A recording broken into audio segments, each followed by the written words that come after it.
Class 7. This is the chapter 4, Mughal Empire revision clip of history. In this chapter, you had read about Mughal Emperor Babur, Humayun, Akbar, Jahangir, Shahjahan and Aurangzeb. Except all of this, an emperor of Sur Empire, Sher Shah Suri. So let's revise this about this emperor. Babar जो था ये जैसा कि जानते हैं central Asia के फरगना साम्राज्य से आया था, और ये खुद नहीं आया था क्योंकि इसको बुलाया था कौन? दौलत खान लोधी और राणा सांगा ने।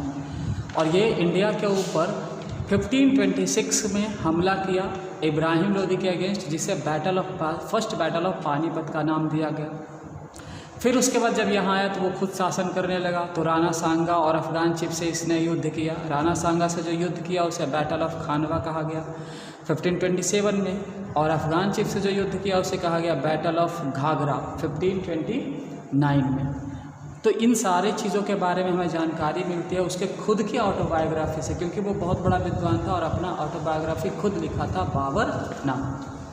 अब चलते हैं हुमायूं पे। हुमायूं का जो पीरियड था वो 1530 टू 1556 के बीच था, लेकिन ये शासन मात्र 10 और 11 साल लगभग कर पाया, क्योंकि इसके लाइफ में बहुत सारे कॉम्प्लिकेशंस थे। जैसे 30 टू 40 के बीच में ये शेर शाह सूरी जो कि अफगान चीफ था, बिहार के तरह सासाराम का, और गुजरात के बहादुर शाह के से अगेंस्ट युद्ध किया, जिसमें ये पहली बार तो इसके खिलाफ ये सक्सेसफुल भी हुआ, इसके खिलाफ भी सक्सेसफुल हुआ, लेकिन दूसरी बार बैटल ऑफ चंदेरी जो 39 में होता है उसमें ये हार जाता है।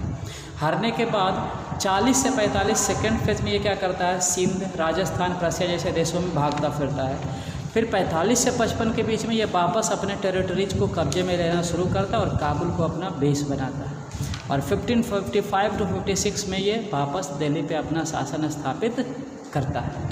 तो ये था हुमायूं का बायोग्राफी, हुमायूं का लाइफ। और हुमायूं के बारे में हमें जानकारी मिलती है हुमायूं नामा से, जो गुलबदन बेगम ने लिखा। फिर चलते हैं एक सूर एम्पायर के एक रूलर के बारे में थोड़ा रिपीट कर लेते हैं। शेर शाह सूरी 1540 से 45 के बीच में।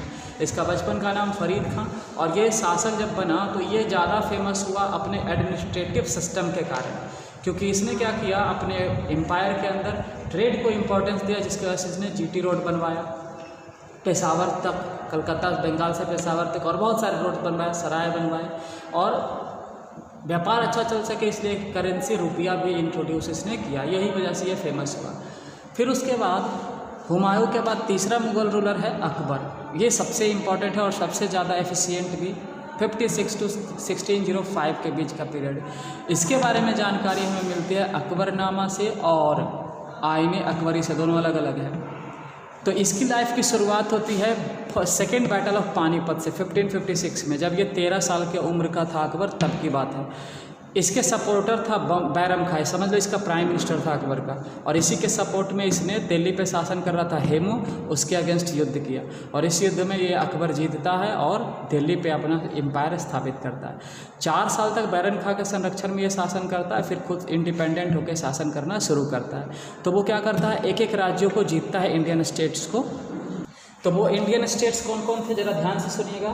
1561 में मालवा, 1562 में गोंडवाना, 1568 में रणथंबोर, 1573 में गुजरात, 1576 में बिहार एंड बंगाल, 1587 में 1600 तक अहमदनगर और डेक्कन, इन सारे क्षेत्रों को ये 1 बाय 1 जीतता है। फिर अकबर क्या करता है कि अकबर राजपूतों के साथ बहुत ही अच्छा संबंध रखता है, यानी 3 तरीका अपनाता है राजपूतों से अलायंस के संबंध के लिए। राजपूतों से क्या करता है, राजपूतों की राजकुमारियों से विवाह करता है और उनके परिवार को जागीर के रूप में अपने दरबार में पोस्ट देता है, हाईएस्ट पोस्ट पे अपॉइंट करता है। दूसरा मित्रता भी करता है, और तीसरा युद्ध भी करता है। तो शादी में हम देखे थे जोधाबाई वाला, और युद्ध में हम देखे महाराणा प्रताप का एग्जाम्पल पीछे वीडियो क्लिप में। फिर इसने रिलीजियस बिलीफ्स को भी देखा। इसने क्या किया, पूरे इंडिया को यूनाइट करने के लिए दीन ए इलाही नामक धर्म की स्थापना की, जिसमें वो सारे धर्मों को मिला करके एक सिंगल धर्म इंट्रोड्यूस किया और अपने आप को प्रोपोगेटर कहा इस धर्म का। और इसके लिए क्या किया, एक महल बनाया, इबादत खाना, जहाँ हर धर्म के लोग आकर क्या करते थे, इकट्ठा होते थे और धर्म से रिलेटेड चर्चा करते थे। इसके दरबार में विद्वानों का एक ग्रुप भी था जिसे नवरत्न कहा जाता था। पीछे हम क्लास में नवरत्न का नाम बता चुके हैं। फिर इसके बाद अकबर के बाद अगला रूलर आया जहांगीर, 1605 to 27 के बीच में। इसके बारे में हमें जानकारी मिलती है तुजुक ए जहांगीरी से। और जहांगीर जो था यही क्या किया, राजपूत और मुग़ल के बीच जो युद्ध था उसको समाप्त किया। जहांगीर फेमस था अपने जवानी में ये अनारकली के वजह से, क्योंकि उसका नाम उस समय इसका नाम सलीम था। फिर जब ये विवाह किया नूरजहाँ से 1611 में, तो इसका नाम था मेहरुन्निसा, इसका नाम इसने दिया Nur Jahan, the light of world. और इसके ऊपर बहुत प्रभाव था, इसके हर डिसीजंस में इसकी सहमति ली जाती थी। फिर इसके बाद आया शाहजहाँ। तो शाहजहाँ जो था 27 to 58 शासन किया। इसके बारे में जानकारी मिलती है पातशाह नामा से और शाहजहाँ नामा से। अब ये जो एम्परर था इसने अपने लाइफ में अचीवमेंट के रूप में आर्किटेक्टिंग का काम बहुत अच्छा किया, जैसा कि इसका बनाया हुआ ताजमहल आज भी फेमस है। फिर शाहजहाँबाद नामक शहर बसा हुआ फेमस है। फिर इसके बाद अगला पीढ़ी आया औरंगजेब का 1558 to 1707। इसके बारे में जानकारी मिलती है 3 सोर्स से, आलमगीर नामा, फुतुहात ए आलमगीर और एक और है दिलखुश करके कोई ऑटोबायोग्राफी, उससे इसकी जानकारी मिलती है। अब औरंगजेब कट्टर सुन्नी था, कट्टर फॉलोअर था इस्लाम का, इसलिए इसको जिंदा पीर भी कहा जाता है। और इस व्यक्ति ने बहुत सारे पॉलिसी जो बंद कर दिया था अकबर, उसको रीइंट्रोड्यूस किया, जैसे जजिया का, पिलग्रिम टैक्स, सब फिर से रीइंट्रोड्यूस किया। और आधा से ज़्यादा टैक्स लेता था प्रोडक्शन का। और इसके पूरे लाइफ पीरियड में इन लोगों ने रिवोल्ट करते रहा, जैसे जट्स, सतनामी, बुंदेल्स, इन सबको दबाया, जिसमें से सिख और मराठाओं का रिबल बहुत भयानक था। सिखों में आर्मी भी बना ली थी अपना, जिसको खालसा कहा जाता है। सिखों में गुरु तेग बहादुर, गुरु गोविंद सिंह जैसे लोग इससे फाइट किए। फिर मराठा में जब आते हैं तो वीर शिवाजी का नाम आता है। इन लोगों के रिबल पूरी लाइफ को ये दबाते हुए रहा और 1707 में इसकी मृत्यु हो जाती है। और इसी तरह से इसके बाद मुग़ल एम्पायर टूटना शुरू होता है, क्योंकि उसके बाद कोई भी एम्परर एफिशिएंट नहीं बचता।